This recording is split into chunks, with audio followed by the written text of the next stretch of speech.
Сайн байцгаана уу, энэ байна. Та бүхэнд өнөөдөр амгалан айлтгая. Өнөөдрийн ишлэл Луг 20-оос ирсэн байна биднэрт. Тэрхүү өдрүүдийн нэгэнд Есүс сүм дотор хүмүүст сургаалаа зааж сайн мэдээг дэлгэрүүлэн байхад нь ахлагт тахилч нар, хуулийн багш нар болон ахлагч цугтаа түн рүү ирж. Тэр Есүс өдөр болгон сүмд зааж байсан тухай хэлсэн. Тэгэхэд энэ удаа бүр онцгойлон сургаалаа заахаас гадна сайн мэдээг дэлгэрүүлж байсан гэсэн үг. Тэгээд үнэхээр Бурхны хаанчлалыг байнга заадаг байсан байгаа. Есүс тэгээд тэр үед нь ахлах тахилч нар болон хуулийн багш нар тэгээд бас ахлагчд гэд өөрөөр албан тушаалтай хүмүүс ирсэн байл да, цугтаа ирсэн гэж байна. Цугтаа түн рүү ирж түүнд та ямар эрх мэдлэр энэ бүхнийг үйлдэнэ вэ?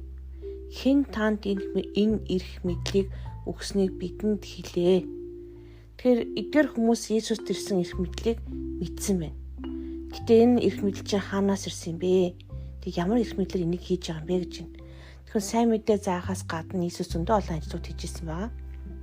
Хүмүүс эдгэжсэн, чөлөөлжсэн. Дээрээс нь бас тэр дотор байсан, сүм дотор байсан хүмүүсийг яасан блэ?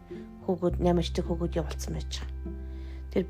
Тэр эзэн Бурхан ууралтаа Есүс тухайд ууралдаг, миний сүмээс зайл, миний гэр орон бол залбирлын өргөө та нарын ловчд өр болгож наа зайл гэж хөөсөн байна. Тэр энэ нь болохоор гим нүгэл ерөөсөө биш. Яг бол Есүсийг ямар ч гим нүгэлгүй байсан гэж хэлдэг. Тэгэхээр Есүс өөрийнхөө гэрийг цэвэрлэх нь ялангуяа бузар мозуулыг цэвэрлэх нь зөв зүйл. Харин өргөөндөө хичээл зааж байхад нь энэ хүмүүс асуусан байна. Ямар эрх мэдлэр энийг хийнвэ гэж. Тэгээд энэ үед Есүс би бол Бурхны хүүж гэмүү, би ийм эрх мэдлэр ирсэн гэж энэ хүмүүст бол хэлэхгүй байгаа.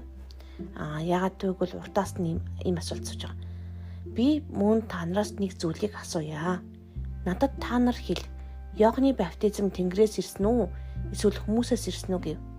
Тэд өөр хоорондоо хэр бид Тэнгэрээс гэвэл тэр тэгээд та нар яагаад түнд итгээгүй юм бэ гин. Тэр эдгээр хүмүүс Иохны баптистын ярьж байгаа зүйл ялангуяа гимжлийн баптизм, усан баптизмд итгээгүй гэсэн үг. Харин бид хүмүүсээс гэвэл ард олон бүгд Иохныг иш үзүүлэгч байсан хэмээн үздэг тул бид рүү чулуу шидэж алан шүү дээ гэж хэлцээд тэр энэ хүмүүс Бурханаас ч яагаагүй харин хүмүүсээс яасан байна.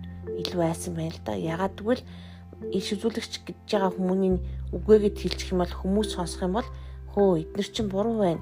Иохан чи иш үзүүлэгч шүү дээ. Бурханаас ирсэн хүн гэж хэлээд тэгээд чулуу шидэж алан гэдгээс айсан байна. Тэд хаанаас ирсэн би мэдэхгүй гэж хариулъя гэв. Тэгэхэд нь Есүс би ч гэсэн бүхнийг ямар их мэдлэр үлддэгээ та нарт хэлэхгүй гэжээ. Тэгэхээр асуудал болсон. Маргаан дэгдэж асуудал болохоор байсан. Эдгээр хүмүүс бас Есүсийг алах гэж хэдэгдэнтэй оролцсон боловч хүмүүс байсан учраас алж чадахгүй байсан гэсэн үг. Тэгэхээр асуулт байна. Та эзнээс айдгүй эсвэл хүмүүсээс илүү айдгүй? Хүмүүсийн айлт бол амар байна тий, бас чулуу шүдэж алах нь байна л да хүмүүс ард олон бол.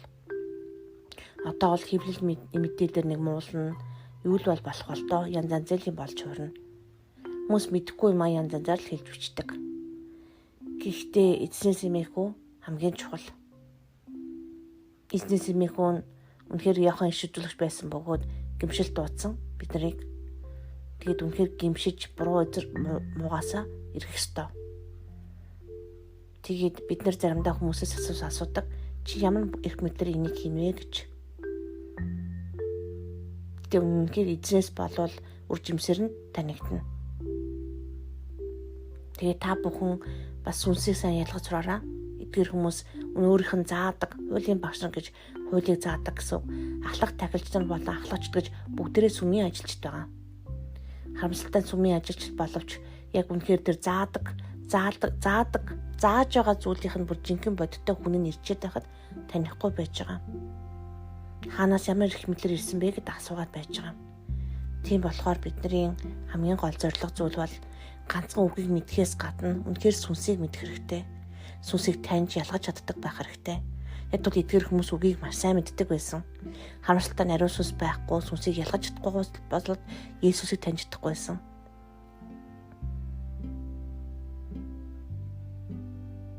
Тэгэхээр бидэнд өгч хэрэгтэй.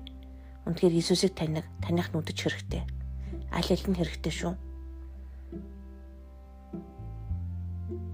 Тэгээд альва эрх мэдлэх хэрэгтэй ханаас ирсэн гэдгийг ялгаж сурах явдал маш чухал. Тэгээд Бурхны эрх мэдлээс гадна бузар харахгүй хүчнүүд гэсэн бас байдаг гэдгийг ялгах мэдэх ёстой. Тэгээд танд үнэхээр элчтэй сүнс та бүхэнд өгдөж эзэн Бурхан хэн гэдгийг мэдэх болтугай. Есүс Христосийн нэрээр. Амен.